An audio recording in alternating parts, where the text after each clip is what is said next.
Dictation शुरू होगी 3 second बाद। प्रकृति की प्राय सभी देनों में स्वाभाविक संतुलन देखा जाता है, किंतु मानव ने अपने स्वार्थों की पूर्ति के लिए प्रकृति का दोहन कर इस संतुलन को बिगाड़ने का कार्य किया है। इसने न केवल औद्योगिक विकास के नाम पर पर्यावरण का दोहन कर प्राकृतिक संतुलन को बिगाड़ा है, बल्कि स्त्रियों के साथ अन्याय कर पुरुषों की तुलना में उनकी संख्या घटाने का अमानवीय कार्य भी किया है। आज के इस तकनीकी युग में गर्भस्थ शिशु के लिंग का परीक्षण करना काफ़ी आसान हो गया है। गर्भस्थ शिशु के लिंग परीक्षण के बाद मादा भ्रूण होने की स्थिति में उसे मां के गर्भ में ही नष्ट कर देना कन्या भ्रूण हत्या कहलाता है। भारत में पिछले कुछ दशकों में स्त्री पुरुष लिंगानुपात में आए असंतुलन का मुख्य कारण कन्या भ्रूण हत्या है। कन्या भ्रूण हत्या आज एक ऐसी अमानवीय समस्या का रूप धारण कर चुकी है जो कई और गंभीर समस्याओं की भी जड़ है। इसके कारण महिलाओं की संख्या दिन प्रतिदिन घट रही है। भारत में वर्ष 1901 में प्रति 1000 पुरुषों पर 972 महिलाएं थीं।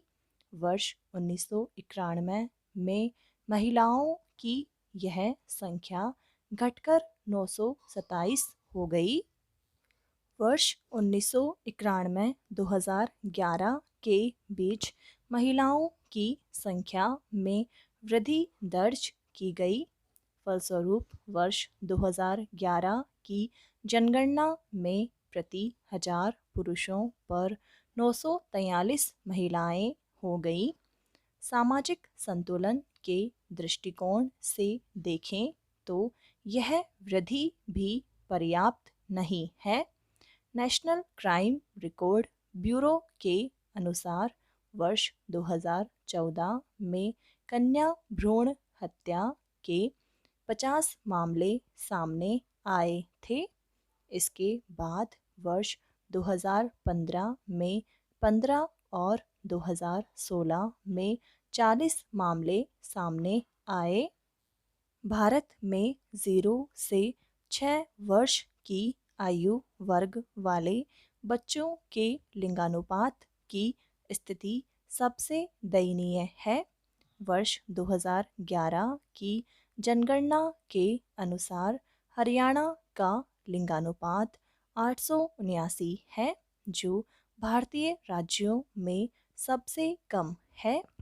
इन आंकड़ों को देखकर हम यह सोचने के लिए विवश हो जाते हैं कि क्या हम वही भारतवासी हैं जिनके धर्मग्रंथ जहाँ नारियों की पूजा होती है वहाँ देवताओं का वास होता है जैसी बातों से भरे पड़े हैं।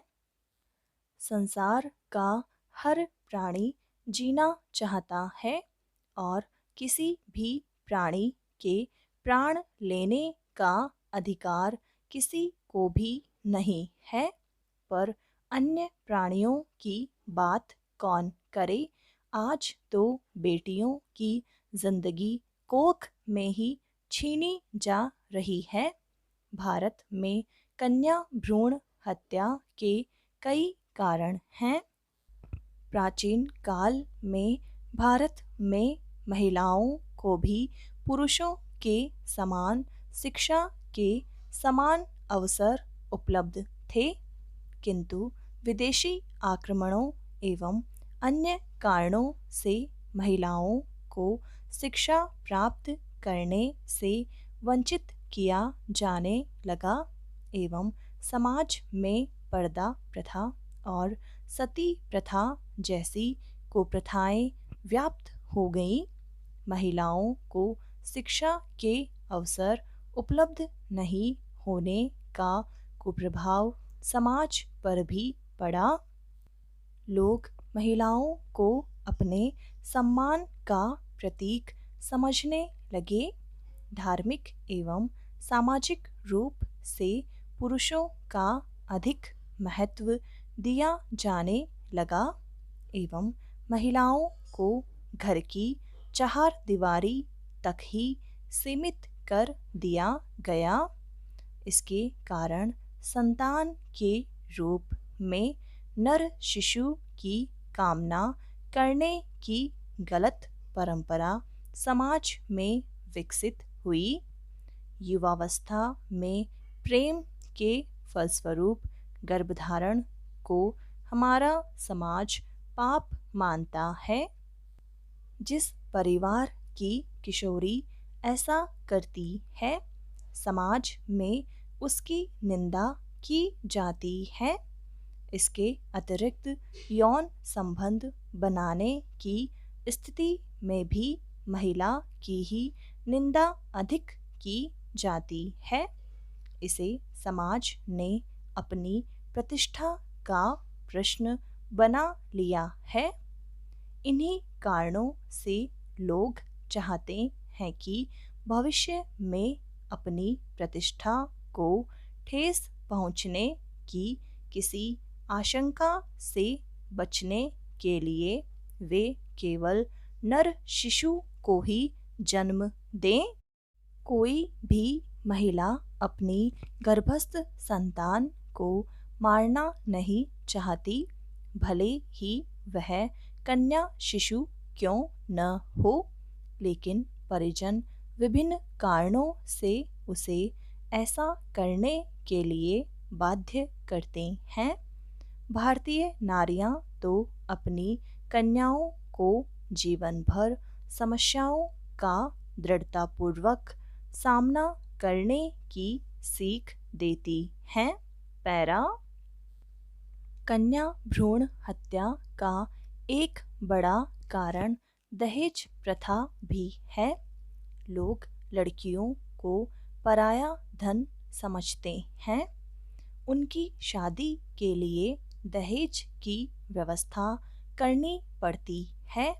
दहेज जमा करने के लिए कई परिवारों को कर्ज भी लेना पड़ता है।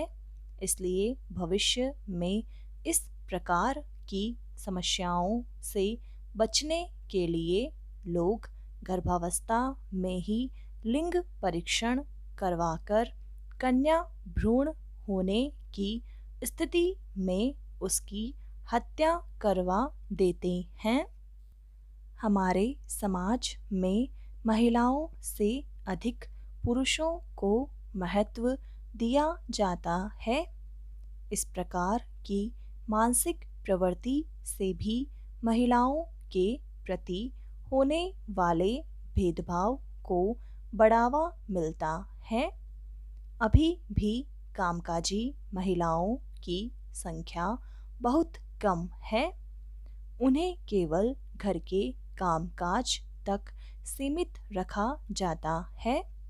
संविधान द्वारा महिलाओं को समान अधिकार दिए जाने के बाद भी उनके प्रति सामाजिक भेदभाव में कमी नहीं हुई है। इसलिए परिवार के लोग भविष्य में परिवार की देखभाल करने वाले के रूप में नर शिशु की कामना करते हैं। भारतीय समाज में यह अवधारणा रही है कि वंश पुरुष से ही चलता है, महिला से नहीं। इसलिए सभी लोग अपनी वंश परंपरा को कायम रखने के लिए पुत्र की चाह रखते हैं एवं उसे पुत्री की तुलना में अधिक लाड़ प्यार देते हैं। समाप्त।